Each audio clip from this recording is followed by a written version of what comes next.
Hello there everyone, and welcome to another edition of Lydia's Crafty Corner with me, Lydia, in my little crafty corner. So today we are going to be doing a little bit of watercolouring, but we are going to be doing it a little bit differently. So I am going to be using the Rose Bouquet 3D embossing folder from the new release, and I'm going to be using a piece of watercolour cardstock. So this is 4 1/4 and 5 1/2, and I'm just going to pop that into position, making sure I've lined it up along that edge, and then I'm going to run that through my embossing machine.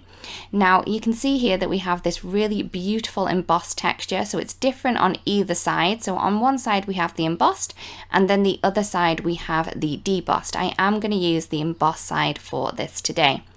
I set up my watercolouring station, so I have my water over to the side, I have a little piece of kitchen paper and my artist watercolours from Altenew. Now to start with, I am just going to add some clean clear water over the image that I want to do. So this is the embossed flower that we have over here, and all I'm going to do is I'm going to completely cover that with some clean clear water, and then I'm going to drop some colour in. So for this first flower here, I've dropped in some really bright orange into the center and then some yellow around the outside, and then just pulled that out a little bit with some water. For the first rose that we have here just popping off the side, I'm going to be using the clean clear water first, and then I'm going to drop in a pinky red and then some orange, so we can add some really great kind of definition, different textures and different blended looks to that flower.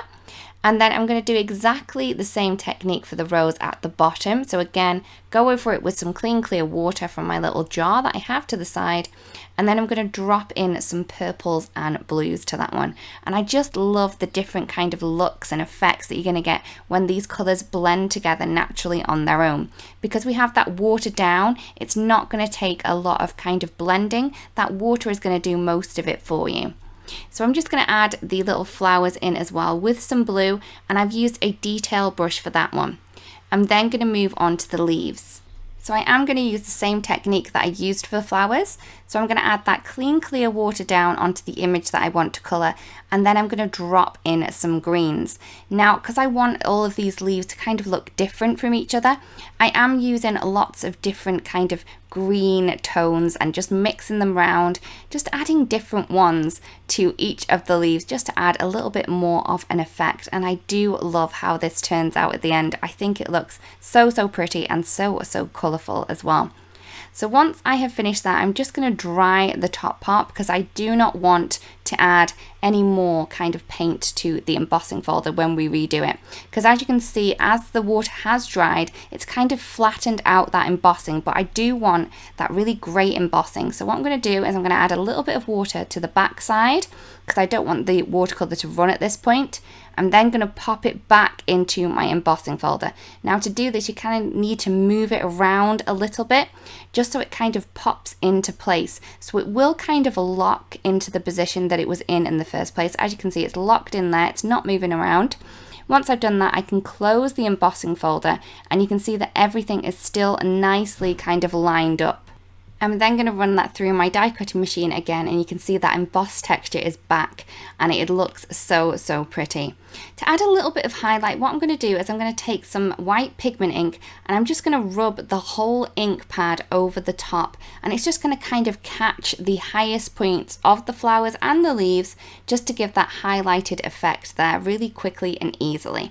So once I've done that, I then wanted to add a little bit more detail to this. So all I'm going to do is I'm just going to add a little bit of an embossed frame or debossed frame around the outside edge. So I'm just going to use my bone folder and my scoring tool, and I'm just going to kind of go about 1/4 of an inch from each of the sides and just add a scored line around the outside. Just going to add a little bit of a frame, a little bit more interest, but it's not going to take anything away from all that beautiful watercolor that we have at the side of the card. So once I've done that, I can then move on to the sentiment. I'm using the Fresh Blooms, and I'm just going to kind of work out which sentiment is going to work best on this card. So I just kind of keep them on the sheet and then move them around to see which one's going to fit best. I did choose the Miss You, and I'm just going to stamp that into position using some of the Obsidian ink. Now I wanted to add some splatter, so I'm going to take that sentiment stamp again. I have cleaned it and dried it off, and this is going to act as a mask, so none of this splatter is going to go over the sentiment that we've just stamped. And for the splatter, I'm going to be using some of the pure white and also the iridescent spray inks from Altenew. I'm just going to tap them onto those flowers just to add a little bit of added interest there. I can then remove the stamp and you can see everything is properly kind of masked out. I'm then going to move on to my card base. So this is a 4 1/4 by 5 1/2 and I've just used a fun blue colour for this. I'm just going to add some glue tape to the front of that and then add that embossed panel into place. And here is the card complete. I really do hope that you like the card and that you've enjoyed the video as well. I really do hope that you give this technique a go, and if you do, it would be great if you could share because we'd love to see. Thank you so much for watching, everyone, and we'll see you again really, really soon. Bye-bye. Hello there, crafty friend, Lydia here.